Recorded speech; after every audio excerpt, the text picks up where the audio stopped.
wabarakatuh. Waalaikumsalam warahmatullahi wabarakatuh. Yang terhormat Ibu Kepala Sekolah SD Negeri 038 Penajam, yang saya hormati rekan guru, ibu-ibu guru SD Negeri 038 Penajam yang luar biasa hebat.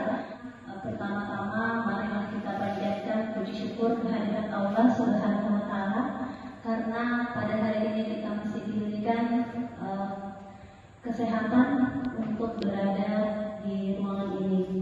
Tak lupa serta salawat kita curahkan kepada Nabi besar Muhammad SAW. Semoga di akhir zaman kelak kita mendapatkan syafaat beliau. Amin amin ya rabbal alamin. Untuk kesempatan ini saya berterima kasih karena meluangkan waktunya berhadir di tempat ini. Izinkan saya menyebarkan pemahaman dan penerapan pengalaman budaya positif. Jika berbicara tentang budaya positif, pastilah di benak kita ada pendapat. Bagaimana menurut baik, silakan Ibu Erna. Menurut Bu Erna sendiri, budaya itu apa yang ada di benaknya? Silakan disampaikan. Menurut saya budaya itu kebiasaan. Oke, baik, terima kasih Bu Erna. Budaya, betul sekali bahwa budaya itu adalah kebiasaan. Nah, di sini kita akan berbicara tentang budaya positif. Budaya positif berarti kebiasaan positif sudah pastinya sesuatu hal yang baik. Jadi budaya positif yaitu disiplin positif, nilai-nilai kebajikan, kebutuhan dasar manusia, posisi kontrol, keyakinan kelas, dan segitiga restitusi. Bapak Ibu, kita lihat apa itu disiplin positif. Disiplin artinya belajar. Disiplin mengacu pada disiplin diri yang memiliki tanggung jawab terhadap apa yang dilakukannya berdasarkan nilai-nilai yang diyakini. Disiplin positif merupakan salah satu cara penerapan disiplin yang bertujuan untuk menumbuhkan kesadaran serta memberdayakan peserta didik tanpa imbalan atau penghargaan atau reward, ancaman atau hukuman. Sebagai pendidik, tujuan kita adalah menciptakan peserta didik yang memiliki disiplin diri sehingga mereka berperilaku mengacu kepada nilai-nilai kebajikan universal dan memiliki motivasi intrinsik dalam perubahan perilaku ke arah yang lebih baik. Kebajikan, nilai yang disepakati bersama lepas dari suku bangsa, agama, bahasa maupun latar belakangnya. Profil pelajar Pancasila yang pertama yaitu beriman dan bertakwa kepada Tuhan Yang Maha Esa dan berakhlak mulia, berkebinekaan global, gotong royong, mandiri, kreatif, dan bernalar kritis. Kemudian Ibu Primarius program toleransi, rasa hormat, integritas, mandiri, menghargai, antusias, empati, keinginan tahuan, kreativitas, kerjasama, percaya diri, dan komitmen. Selanjutnya adalah keterampilan hidup atau life skill. Dapat dipercaya, lurus hati, pendengar yang aktif, tidak merendahkan orang lain, dan memberikan yang terbaik. Kebutuhan dasar manusia, yang mana yang kebutuhan dasar manusia di sini adalah segala sesuatu yang kita lakukan untuk mendapatkan apa yang kita inginkan. Seluruh tindakan yang kita lakukan memiliki tujuan tertentu, dan semua usaha terbaik yang kita lakukan adalah dalam rangka agar kebutuhan dasar kita terpenuhi dengan baik. Dasar manusia itu apa saja sih? Yang pertama adalah bertahan hidup. Bertahan hidup di sini yaitu termasuk makanan, pakaian, tempat tinggal, keamanan, kesehatan. Kemudian rasa kasih sayang dan rasa diterima. Di sini termasuk rasa diterima, dipedulikan, berbagi, kerjasama, menjadi bagian dalam kelompok. Kemudian penguasaan meliputi harga diri, keinginan untuk dianggap, memimpin, berprestasi, diakui, dan didengar. Kebebasan meliputi dari mandiri, memiliki pilihan, mencoba hal baru, mampu mengendalikan arah dirinya. Kemudian terakhir yaitu kesenangan, yaitu termasuk di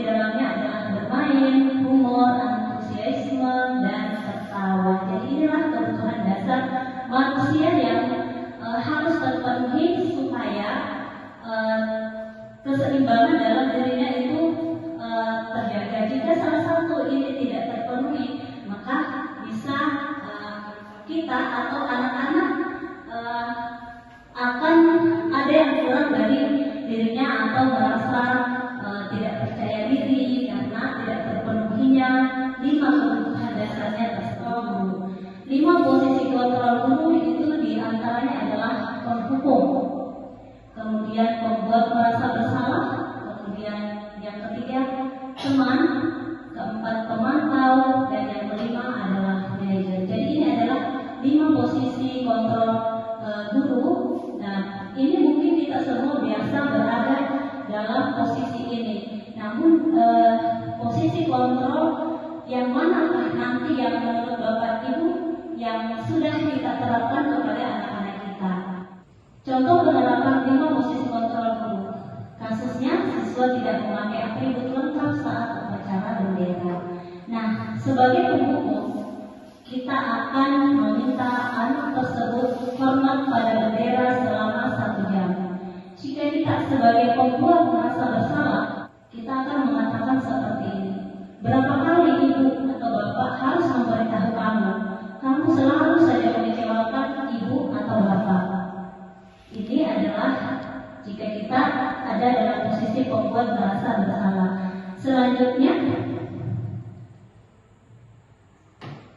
nah ini adalah jika posisi kita sebagai teman, ayo dong ikuti aturan sekolah, tolong bantu ibu atau bapak ya sekali ini, ya udah tidak apa-apa, lain kali jangan sampai berbuat seperti ini lagi ya.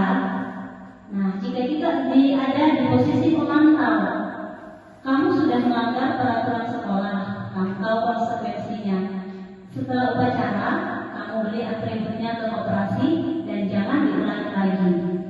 Nah, yang terakhir ada posisi kontrol manajer. Paling ideal menurut saya di sini Bapak Ibu, kita mungkin akan mengatakan seperti ini. Apakah kamu tahu kesalahanmu? Kira-kira bagaimana kamu memperbaiki kesalahanmu?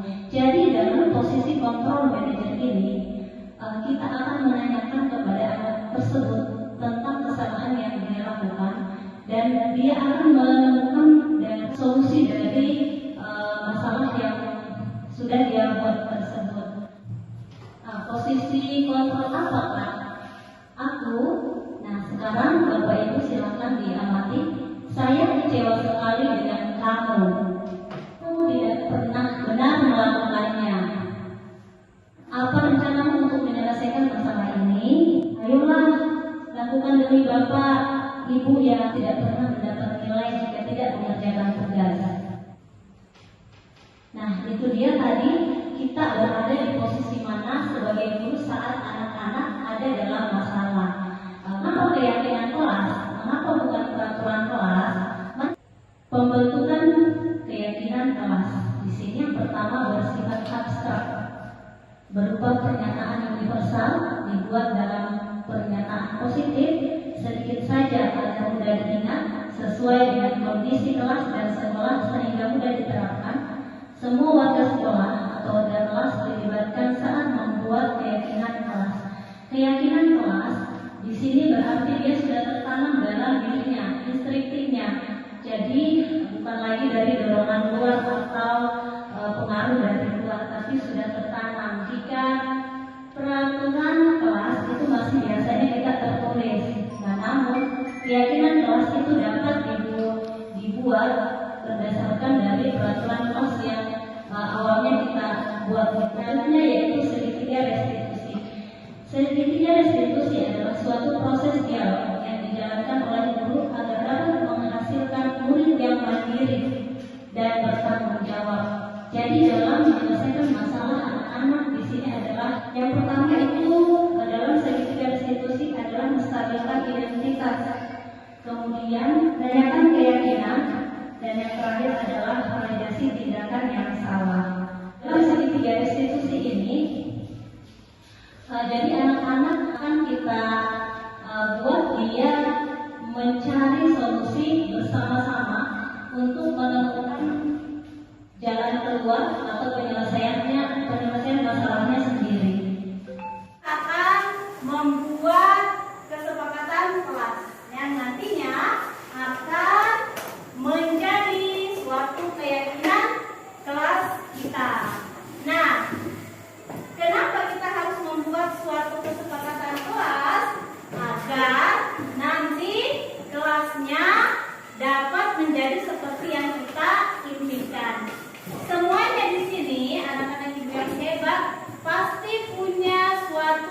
berminat kelasnya diimpikan menjadi seperti apa? Punya nggak? Punya. Kalian pasti punya ide. Saya pengen kelas saya nanti seperti ini. Saya pengen kelas saya seperti ini. Nanti kita buat kesepakatan kelas. Nah, nanti kesepakatan kelasnya ditempel di sini. Jadi masing-masing anak-anak mempunyai seorang satu ide mau menjadi apa kelasnya atau kelas yang diimpikan itu seperti apa ya. Nah, selanjutnya dari kesepakatan kelas yang kita buat nanti itu akan menjadi suatu keyakinan kelas kita. Kalau sudah menjadi keyakinan kelas berarti keyakinan itu di dalam hati anak-anak ya, walaupun sudah tidak tertulis lagi. Namun awalnya kita akan membuat kesepakatan kelas terlebih dahulu. Baiklah yang positif ini nanti kalian tulis yang kalian oke, boleh kalau mau yang warna pink juga boleh, yang tidak punya nanti edukasi yang warna ini. Nanti setelah menulis, nanti anak-anak maju ke sini dan ditempelkan ya. Tapi itu nanti betul-betul kita juga jalankan tentang apa yang sudah kita sepakati bersama. Oke, siap nanti sudah siap semua rupanya? Sudah, Bu.